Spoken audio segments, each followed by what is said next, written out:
Prince residential senior secondary school की online class में आपका स्वागत है। मैं राकेश शर्मा पेशे अध्ययन का टीचर हूँ। मैंने कल आपको जो पढ़ाया वो पढ़ाया कि प्रबंध विज्ञान है या कला है या विज्ञान है, इसके बारे में मैंने आपको चर्चा की। आपको पढ़ाया कि विज्ञान कला है तो क्यों है, और इसलिए कला के रूप में भी आपको पढ़ाया गया। कला इसलिए है कि कला परिणाम को प्राप्त करने की विधि मानी जाती है। कि कला किसे कहते हैं? जिसमें अनुभव हो, जिसमें चातुर्य हो और जिसमें ज्ञान हो, परिश्रम लिया हुआ हो, उसे कला के रूप में जाना जाता है। जिसमें अनुभव हो, योग्यता हो, वो कला कहते हैं। इसलिए कला की विशेषताओं के बारे में चर्चा की गई कि कला परिणाम को प्राप्त करने की एक विधि है। दूसरा कि कला चातुर्य और ज्ञान पर निर्भर करती है। अगर कला वो होती है जिसमें ज्ञान और चातुर्य पाया जाता है। और तीसरा जो है निरंतर अभ्यास और व्यवहार से कला में वृद्धि होती है, ज्ञान में वृद्धि होती है। इसलिए फिर इसके बाद मैंने प्रबंध के पेशे के रूप में बताया कि व्यक्ति शिक्षण और प्रशिक्षण प्राप्त करके और सेवा देता है और सेवा के बदले शुल्क लेता है, उसको पेशे के रूप में जाना जाता है। इसलिए मैं पैसे के बारे में भी आपको बताया कि पैसा विशिष्ट ज्ञान की आवश्यकता होती है। इसलिए अतः प्रबंधन में भी विशिष्ट ज्ञान की आवश्यकता होती है। इसलिए पैसे के लिए ज्ञान की एक औपचारिकता व्यवस्था होती है जिसके अनुसार ज्ञान प्राप्त किया जाता है और सभी को जो है ज्ञान की एक औपचारिक व्यवस्था होती है। और पैसे और जो पैसा है वो आचार संहिता पर निर्भर करता है। इसके बाद जो है पैसे के बाद जो है सार्वभौमिकता के बारे में बताया गया कि सभी जगह सार्वभौमिकता पाई जाती है। पक्ष में भी तर्क दिया गया और विपक्ष में भी तर्क दिया गया। पक्ष में दिए गए कुछ विद्वान कहते हैं कि प्रबंध जो है सभी जगह पाया जाता है, इसके बिना कार्य नहीं हो सकता। और इसके बाद दूसरा दिया गया है कि विपक्ष वाले कह रहे हैं कि प्रबंध जरूरी नहीं है कि सभी जगह लागू हो, सभी नियम जो है, सभी सिद्धांत जो है सभी जगह लागू हो। इसलिए विपक्ष वाले कहते हैं कि प्रबंध सभी जगह नहीं पाया जाता। आज मैं आपको टॉपिक करवाऊंगा, वो टॉपिक है कि प्रबंध का चित्र कितना है। तो प्रबंध के चित्र के बारे में अपन चर्चा करेंगे कि प्रबंध का चित्र बहुत व्यापक है। और क्योंकि जहाँ मानव समूह कार्य करता है वहाँ प्रबंध की आवश्यकताएँ किसी न किसी रूप में आवश्यकता होती है। बिना प्रबंध के कोई कार्य नहीं किया जा सकता, चाहे प्रबंध छोटा हो चाहे बड़ा हो। इसलिए हमें प्रबंध के क्षेत्र को 3 भागों में बांटा गया है। तो 3 क्षेत्र में जो 3 भागों में बांटा गया है, सबसे पहला क्रियात्मक क्षेत्र, दूसरा क्षेत्र जो है गैर क्रियात्मक क्षेत्र और तीसरा क्षेत्र जो बांटा गया है वो नवीन क्रियात्मक क्षेत्र। इसलिए क्रियात्मक क्षेत्र के बारे में अपन चर्चा करेंगे कि क्रियात्मक क्षेत्र क्या है। तो इसमें देखिए क्रियात्मक क्षेत्र जो है वो है क्रियात्मक क्षेत्र। तो सबसे पहला जो क्षेत्र है वो क्रियात्मक क्षेत्र है, दूसरा जो क्षेत्र है गैर क्रियात्मक क्षेत्र है और तीसरा जो मैंने बताया आपको नवीन क्रियात्मक क्षेत्र। ये जो प्रबंध के क्षेत्र हैं और प्रबंध के क्षेत्र में प्रबंध का क्षेत्र बहुत लंबा चौड़ा विस्तृत होता है। मैंने आपको बताया कि प्रबंध का क्षेत्र बहुत व्यापक, और क्योंकि जहाँ पे मानव समूह कार्य करता है, जहाँ पर मानव समूह कार्य करता है वहाँ पर भी प्रबंध की आवश्यकताएँ किसी न किसी रूप में होती हैं, विद्यमान होती हैं। इसलिए चाहे वह समूह छोटा हो चाहे बड़ा हो, वहाँ पे प्रबंध के क्षेत्र को 3 तरीके से बांटा गया है। जो मैंने आपको बताया क्रियात्मक क्षेत्र, दूसरा जो बताया गैर क्रियात्मक क्षेत्र और तीसरा बताया गया नवीन क्रियात्मक क्षेत्र। क्रियात्मक क्षेत्र में किस किस को शामिल किया गया है? क्या है क्रियात्मक क्षेत्र? जिसमें क्रियात्मक क्षेत्र का मतलब होता है शुरू में कार्य जो किया जाता है वो होना बहुत ज़रूरी है। इसलिए किसी एक उपक्रम में निष्पादित होने वाली क्रियाओं, इसमें कहा गया है क्रियात्मक क्षेत्र किसे कहते हैं? किसी एक उपक्रम में निष्पादित होने वाली क्रियाओं के क्षेत्र को प्रबंध का क्रियात्मक क्षेत्र कहते हैं। कि एक उपक्रम यानी संस्था में, कि एक संस्था में निष्पादित होने वाली, एक संस्था में निष्पादित होने वाली क्रियाओं के बारे में बताया गया है कि कौन कौन सी क्रियाएं इसमें निष्पादित होती हैं। और जब उपक्रम या संस्था में जो कार्य किया जाता है तो उसमें कई प्रकार की जो है क्रियाएं निष्पादित होती है, उसके बारे में अपने को चर्चा की गई। तो क्रिया तो कौन कौन सी जो है इसमें बताया गया है वो देखिए। क्रियात्मक क्षेत्र के बारे में मैंने आपको अच्छी तरह से बताया गया है कि जो संस्था में शुरू में किस किस चीज़ की आवश्यकताएं होती हैं या क्या क्या करना होता है, कौन कौन सी क्रियाओं को इसमें शामिल किया गया है, इसके बारे में मैंने आपको बताया गया है। किसी एक उपक्रम के निष्पादन होने वाली क्रियाओं को प्रबंध का क्रियात्मक क्षेत्र कहते हैं। और प्रबंध के क्रियात्मक क्षेत्र में अपन चर्चा करेंगे उत्पादन प्रबंध है। सबसे पहले उत्पादन जो किया जाता है, उत्पादन प्रबंध के बारे में अपन चर्चा करेंगे कि उत्पादन प्रबंध क्रियात्मक क्षेत्र की यह शाखा वस्तुओं के ये शाखा जो है क्रियात्मक क्षेत्र की वह शाखा वस्तुओं के उत्पादन, नियोजन, किस्म नियंत्रण आदि क्रियाओं को अपने क्षेत्र में सम्मिलित करता है, उसे कहते हैं उत्पादन प्रबंध। उत्पादन प्रबंध में ध्यान रखा जाता है कि क्रियात्मक क्षेत्र की यह शाखा वस्तुओं के उत्पादन, नियोजन और किस्म नियंत्रण आदि की जो क्रियाएं संपन्न की जाती है वो आती है उत्पादन प्रबंध में। दूसरी जो चीज़ें आती हैं क्रियात्मक क्षेत्र में वो आती है सामग्री प्रबंध। तो आपको मालूम है कि प्रबंध की शाखा वह निर्मित वस्तुओं के विक्रय, संवर्धन आदि क्रियाओं को जो है सम्मिलित करती है।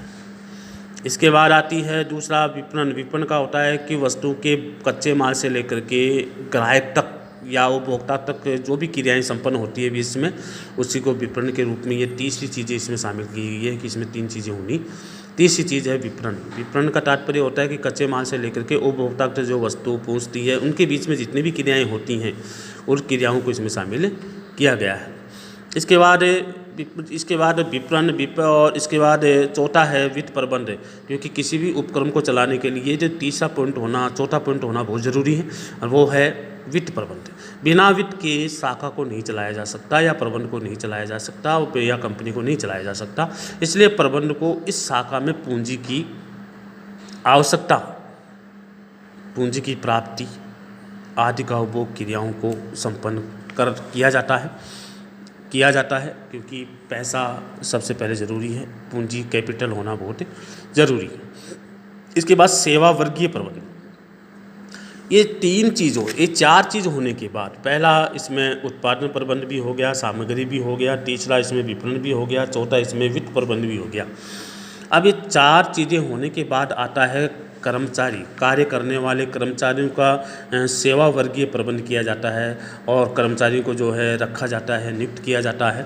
प्रबंध की वह शाखा कर्मचारियों की भर्ती करता है, चयन करता है, वेतन, उसके कल्याण आदि से संबंधित सभी क्रियाएं संपन्न की जाती है। तो ये 5वां आता है, इसमें व्यक्ति का चयन करना, प्रशिक्षण देना और वेतन देना, उसके कल्याण के बारे में सोचना। ये क्रिया जो है क्रियात्मक में 5वां पॉइंट है, सेवा वर्गीय प्रबंध किया जाता है। हर प्रकार की सेवा करने की कोशिश की जाती है या उसमें रखा जाता है। अब ये 5 चीज़ें होने के बाद, क्रियात्मक क्षेत्र में 5 चीज़ें होने के बाद छठी जो पॉइंट आता है वो आता है कार्यालय प्रबंध। क्योंकि इसके बिना कोई कार्य संपन्न नहीं होता, इसलिए कार्यालय होना बहुत ज़रूरी है। इसलिए प्रबंध की वह शाखा जहाँ पर पत्र व्यवहार किया जाता है या सूचना संप्रेषण किया जाता है या संपर्क श्रृंखला को पूरा किया जाता है, वो मेन होता है कार्यालय प्रबंध। इसके माध्यम से हर प्रकार की क्रियाएं संपन्न की जाती है। पत्र व्यवहार है या किसी को भेजना है, लाना है, संप्रेषण करना है, सूचनाओं का आदान प्रदान करना है या एक श्रृंखला से दूसरी श्रृंखला को जोड़ने का काम भी जो है कार्यालय प्रबंध के माध्यम से किया जाता है। इसके बाद है परिवहन परिवहन प्रबंध। ये अगर कार्यालय प्रबंध होने के बाद परिवहन, क्योंकि माल को एक जगह से दूसरी जगह पहुंचाने का काम जो है परिवहन प्रबंध के द्वारा किया जाता है, इसलिए परिवहन प्रबंध का होना भी बहुत ज़रूरी है। तो प्रबंध की ये शाखा माल और व्यक्तियों को एक स्थान से दूसरे स्थान पर कम कीमत पर या कम समय में ही जो है सुरक्षित पहुंचाने से संबंध रखती है। इसलिए क्रियात्मक क्षेत्र में अपनी परिवहन प्रबंध होना बहुत ज़रूरी है। बिना ट्रांसपोर्ट के अपने एक जगह से दूसरी जगह नहीं जा सकेंगे। समय समय पर अगर जो आवश्यकताएं होती हैं वो परिवहन के माध्यम से एक जगह से दूसरी जगह पहुंचाई जाती हैं। इसके बाद जो 8वां पॉइंट इसमें रखा गया है शोध और विकास प्रबंध। अगर आजकल के ज़माने या वर्तमान में नए जो प्रतिस्पर्धा का युग है, नई टेक्नोलॉजी, नवाचार आते हैं जिसमें नई तकनीकी नए आविष्कार होते हैं, और उस प्रबंध को ये ध्यान रखना पड़ता है कि आज के युग में कौन सी तकनीकी नई आई है और कौन सी वस्तु का निर्माण हो रहा है, किस प्रकार हो रहा है। तो इसलिए प्रबंध को उनकी आवश्यकता उनको ध्यान में रख कर के अपने कंपनी में उसको शोध और विकास के माध्यम से वो अपने कंपनी में परिवर्तन करने की कोशिश करता है या संस्था में परिवर्तन करने की कोशिश करता है। तो प्रबंध की ये शाखा तकनीकी विस्तार व विकास, नवाचार, प्रबंध आदि क्रियाओं को वो शामिल करता है कि नई नई चीज़ें कौन सी आई हैं, नई टेक्नोलॉजी कौन सी आई है, और उस नवाचार व नई टेक्नोलॉजी या नया आविष्कार को भी इसमें शामिल करता है। और शामिल करने के बाद जो है शोध या विकास करता है और संस्था में उसको बनाए रखता है ताकि संस्था का अस्तित्व लंबे समय तक चलता रहे।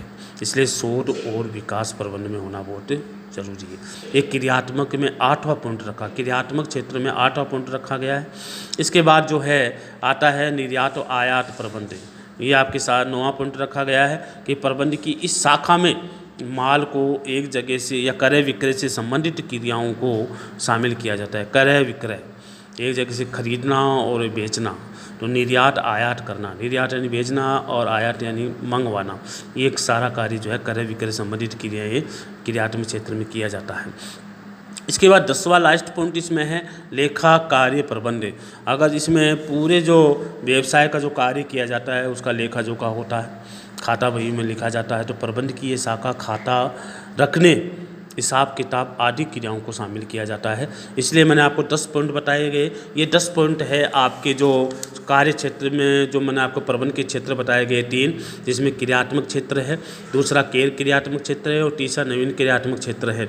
इसमें से सबसे पहला मैंने क्रियात्मक क्षेत्र के बारे में डिफाइन किया गया, जो है एक्सप्लेन किया कि क्रियात्मक क्षेत्र में कौन कौन सी चीज़ों को शामिल किया गया है या कौन कौन से क्षेत्रों को शामिल किया गया है।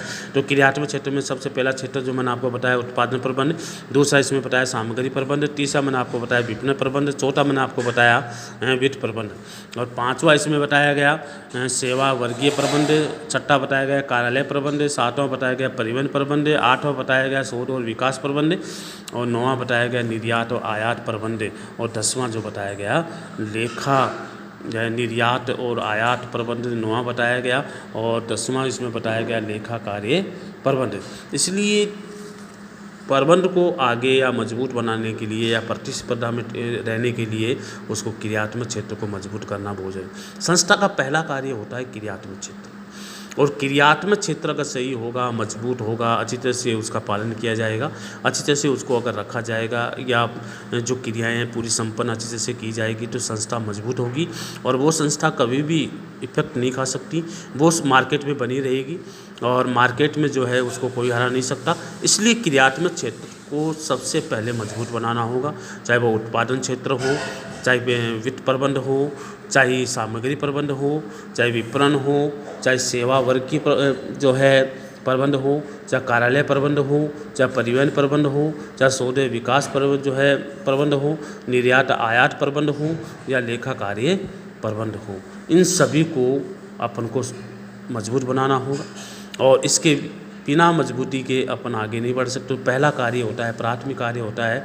क्रियात्मक क्षेत्र को मजबूत बनाना। अगर अपन क्रियात्मक क्षेत्र को मजबूत बनाएंगे तो हम आगे आराम से आसानी से बढ़ सकते हैं, और संस्था मजबूत होगी, अस्तित्व मजबूत होगा और कार्य भी सही ढंग से होगा।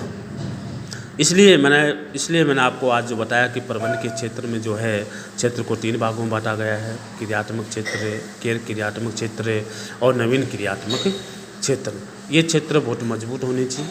इसलिए तो सबसे प्राथमिक कार्य मैंने आपको अच्छे से एक्सप्लेन कर दिया है। क्रियात्मक क्षेत्र में ये 10 पॉइंट जो है होना बहुत ज़रूरी है। संस्था को ये 10 पॉइंट जो है आधार स्तंभ का काम करते हैं, और ये 10 पॉइंट मजबूत होंगे तो संस्था भी मजबूत होगी और आगे भी अच्छा कार्य करेगी। इसके बाद जो मैं आपको बताऊंगा आने वाले जो अगले क्लास में कि गैर क्रियात्मक क्षेत्र क्या है और इसमें किस किस को शामिल किया गया है, गैर क्रियात्मक क्षेत्र में किस किस को शामिल किया गया है, इसके बारे में अपन कल चर्चा करेंगे। इसलिए आज जो मैंने आपको क्रियात्मक क्षेत्र के बारे में बताया गया है, इन 10 पॉइंटों को अच्छे से आपको याद करना है, और कॉपी जो नोट्स था आपने कॉपी के नोट्स जो बना रखे हैं या बनाया है, जिस कॉपी में जो नोट्स बनाए हैं उसी में आपको इसको शामिल लिखना है, अच्छी राइटिंग में अच्छी तरह से इसको याद करना है।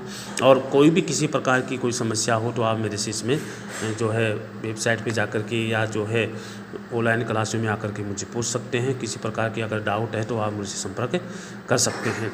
और आपको अच्छे से याद करना है, अच्छे से राइटिंग में जो है आपको अच्छी राइटिंग में जो है कॉपी में नोट्स बनाने हैं, ठीक है। और किसी प्रकार की समस्या है तो आप मेरे से पूछ सकते हैं। आज जो मैंने आपको क्रियात्मक चित्र पढ़ाया है वो आज मैं इतना ही पढ़ाऊँगा। कल जो है मैं आपको गैर क्रियात्मक चित्र के बारे में पढ़ाऊँगा और अगली क्लास कर लूँगा। जय हिंद।